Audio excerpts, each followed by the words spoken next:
Hi there, welcome back. So something that EA has added in the recent update and something that we briefly touched on is actually the rank up reset. And while this is not the training transfer, I feel like this is actually quite an interesting change, even though not on a recurring basis but on a single term basis, where if you actually gave incorrect rank up boosts to your cards, you can actually change them now just by using gems, and you actually don't need to spend FC points. So today what we will do is talk about skill points. More importantly, we will break down what skill point is best for every single card and for every single position. And at the end, if you notice that one skill point alignment doesn't work in your team, or one skill point that you have given, so maybe for Tapsoba here the physical does not really work for him, you can actually go ahead, change him and still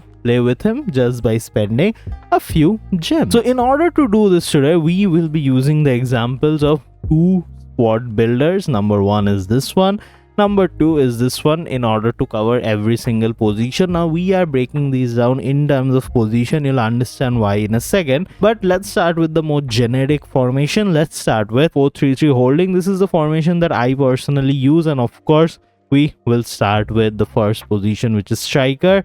Now see, the default skill point that we'll go with is of course dexterity and then counter up to level 1. Why are we going with this and not with shooting? That is because of the fact that more often than not, you'll see the strikers now have very boosted shooting stats in order to actually finish, and you don't really get much benefit in terms of boosting shooting stats once they have crossed that 95, 99, 100 level. If they have shooting traits specifically, I would not really go for shooting. More often than not, I would not go for passing. And lastly, we will always go for counter, because we get that much needed speed boost. So this was about strikers. What about our left winger, right winger? Before we get to that, let's come to center mids, because this is where we'll introduce our first concept of pairs. Now I talked about this in hidden gems, but more often than not in center mids,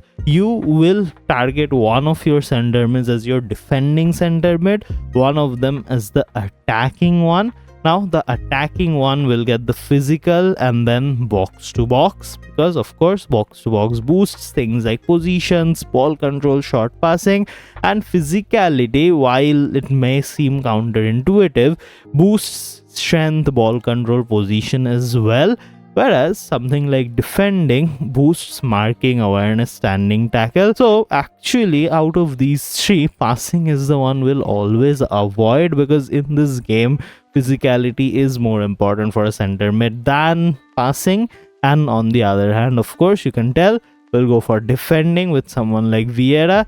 And finally, we'll go for ball winning midfielder. So our combination is always a ball winning midfielder with a box to box center mid, and which card will be which depends on which card already has relatively higher defending stats. So Vieira has higher defending stats, we'll go with defending for him. Bellingham is already a box to box center mid with high work rates, so he is ideal as a box to box. Now coming down, let's talk about Casemiro.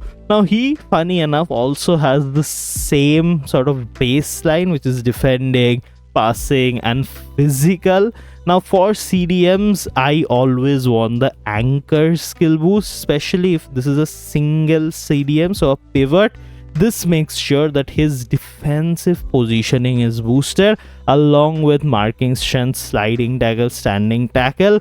Now this does not really compare to our physical and then box to box for a CDM, because when you also play a 2 CDM formation, that is the only case when you will boost the physicality. So one of your defenders will be an anchor, one of them will be a box to box, same as our center mid. Now, before we get into center backs, left back, right backs, let's get into the second formation that we have. There is one sleeper position that I want to talk about, and this is a very interesting case in my opinion. That is the CAM, because this is the only case where the middle one gets priority. Now see, we talked about CDMs, you saw that we are boosting anchor. Similarly, for our CAM, what do we want? We want the enganche, because this actually boosts dribbling, short passing, positioning, reactions, so allowing him to take more attacking positions.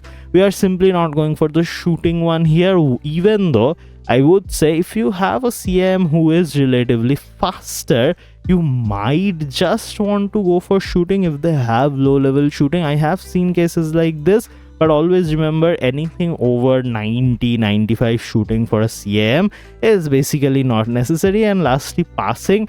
This is also a very good trait for a CAM if you are playing a 2 CAM formation, so maybe 4-2-2-2, where you need one of your CAMs to cover positions. So again, boosting the ball control, dribbling, and the other one to actually, put in some crosses, put in some passes, where you are using the passing skill and then boosting that one. The only case where passing might be useful. Now quickly to touch on left mid and right mid, say we'll follow the same logic in the wingers as well, where we are not going for the passing area, we are not going for the balanced area, we are purely going to target dribbling, because this unlocks the wide target man. This is a very interesting actual, skill point upgrade, because it boosts strength, which I really like. It boosts positioning, balance, vision. This is simply the best combination, and even for a right mid, you'd see we went for the same combination, because I really think the other two do not offer as much value. Let's quickly think about what happened if we boost balance. You would have gotten a bit more focus in terms of crossing, dribbling, but you wouldn't really have gotten the extremely interesting all over the place boost, which is +10 for balance, vision, strength. I have never really seen something like this, and it's not something specific that is being targeted, unlike the passing, unlike our balance, but it is targeting something altogether. Speaking of, let's go into wingers. So coming back here, Al-Owairan and Vinicius are our two wingers, and the reason why I showed both of them to you is because for wingers, I am always going to boost dexterity. I am always going to get the Ramduitar. This gives you everything from acceleration, finishing, to positions, reactions, agility. What it does not give you though is insane passing. But again, if you want one of your left wingers or right wingers to be very focused on passing, and that is the point that you want focus on, you might actually want to boost passing here. This is a place where I do see value personally, as a winger should have boosted passing, but that is only the case if you already have another winger who has focus on either dribbling or has focus on acceleration, agility. This is the most balanced skill upgrade out of the 3, dexterity, but you might want to experiment here a bit more. You might want to go for level 3 here for passing if one of your wingers wants to be the one crossing the ball, and the other one might be for dribbling. So in wingers is the place where you might want to experiment the most. Let's get into center back. Now if you see in both of these, one of them have 2 center backs, one of them has 3 center backs. For the 2, it is fairly simple. One of them will be built in terms of complete defending, so that you get the no nonsense center back. For the other one, you do have an option, even though the more safer option is to go for no nonsense CB for both of them. You actually might want to go for physical. Yes, this boosts strength, balance. Now I have seen some cases where there are defenders who have high defending stats but low physicality. It might be an interesting option going for physical just for them, but always safer choice, unlike center mids, is to go for the same skill boost, because again, this is a very balanced skill boost, no nonsense CB, and it is simply a great choice. But what do you do when you have 3 center backs? You do the same thing. You go for no nonsense CB with all of them. So for this case, it does not matter which center back you are using. It does not matter what is your pair. It matters what the base stats of these cards are. So if they have low physical, go for physicality. If they have low defending but high physical, go for no nonsense CB.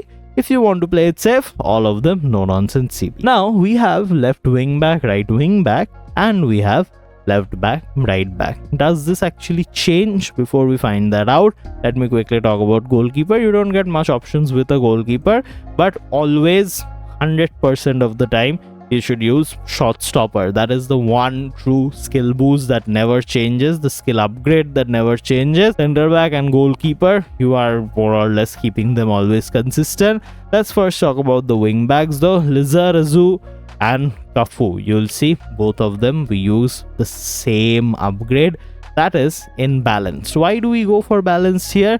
Because actually, interestingly, our wing backs do not have a defensive focus boost at all. The boost that they have is either in dribbling, they have one in passing, and finally they have one which is balanced, so it boosts a little bit of everything. Now I don't really like this. I feel like wingbacks should have had some defensive options, but given the meta now, of course, if I got a choice, I would go with the complete wingback because it gives you a little bit of everything rather than focusing on one of the particular traits, which is dribbling and passing. Let's be honest, you won't dribble much with your right wing back, left wing back. Let me know if you do. I won't believe you anyway. But you can boost passing though. Again, it's the same case of where if you like crosses a bit too much, you might want to go for passing here.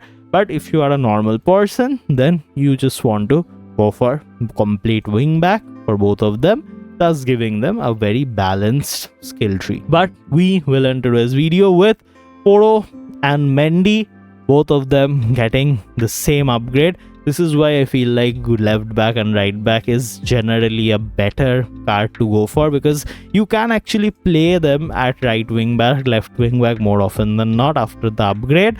But you get this particular skill, which is the defending skill. Always go for level 3, always go for no nonsense fullback. This is a deadly combination, no nonsense CBs with no nonsense fullbacks. So are we, and with that we will end today's video. And if you want to see me building one of these teams, even though I don't go into rank ups much, do not forget to click right here. I'll catch you in another one. Bye bye.